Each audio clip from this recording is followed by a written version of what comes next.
y'all, Donna here with another quick video. I just wanted to talk about our gut bacteria and how the Western world's, doing really poorly when it comes to this.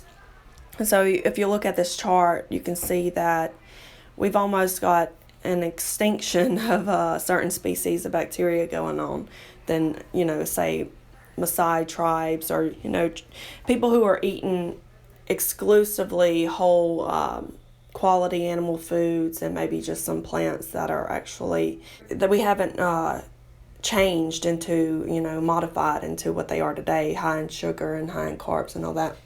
So yeah, I wanted to talk about this because there's this procedure that the FDA is trying to fast track right now. Well, it's the fecal transplant, and they actually outlawed the feces at first because the naturopaths were doing this and healing people, and so the FDA outlawed it, and then now they're saying they're trying to fast track it. Of course, there's a whole politics and stuff like that going on, but they want it to be considered a drug, so that if it's going to actually help and improve people, they want to have say and all that. And I think you know how I feel about that if you've listened to anything on my channel.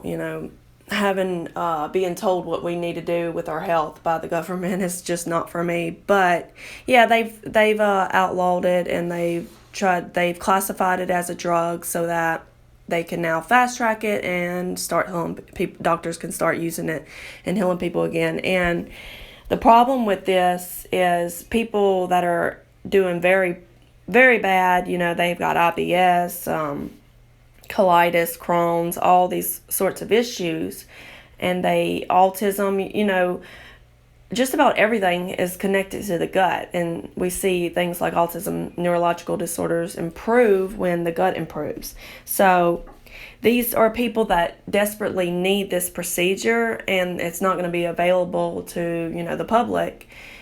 It's going to be more of a specialty thing for probably a few more years at least. And even then, the average person isn't going to be able to go to the doctor and get this done. They're going to have to fly somewhere probably, or, but it had me thinking every time I hear about this, and I hear about how amazing it can be for people, getting this transplant and populating the colon with all these bacteria that we need, and improving people's health.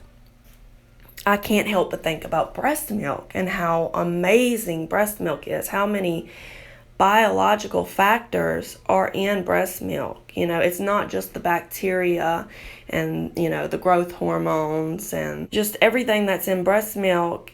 There's so much life. There's stem cells, there's growth factors, and for every single system in the body, there's growth factors, and just so much stuff that modern science hasn't even scratched the surface.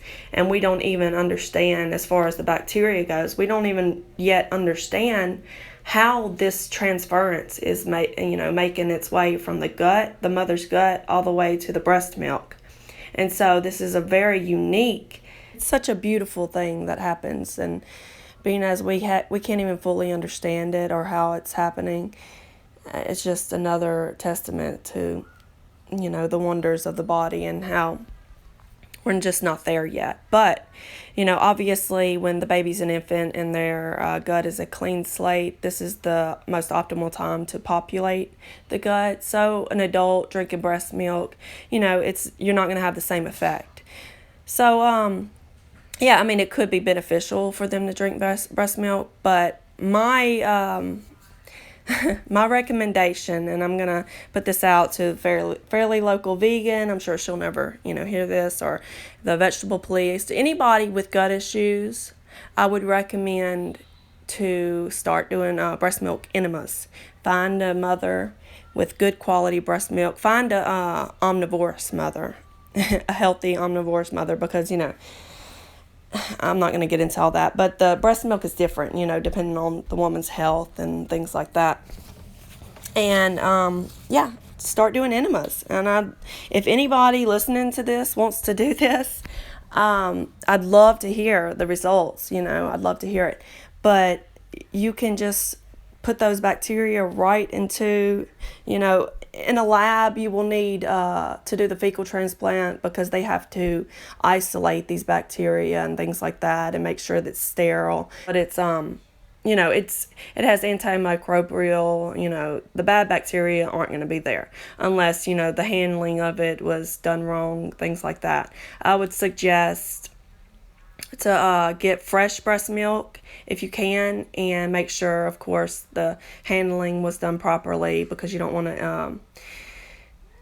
to contaminate it, things like that. If you could get colostrum, that would be even better, because that stuff is gold. Yeah. So I'm proposing this. I'm proposing someone try this. Find a mother. I actually am breastfeeding still, but find a mother that's healthy, get their breast milk, and try this out. And there are other factors in breast milk, so it would be interesting, like what the stem cells do, what all these other biological factors do.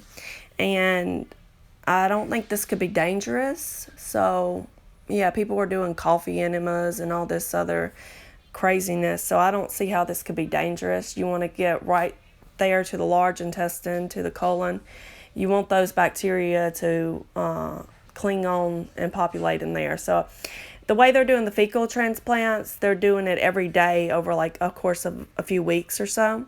So this would have to be done over time. You wouldn't have to do it every day, maybe a few times a week or whatever, and just see if there's some improvement. So that's my proposal, and I'd love to hear from anyone who tries it out. All right, see you guys later.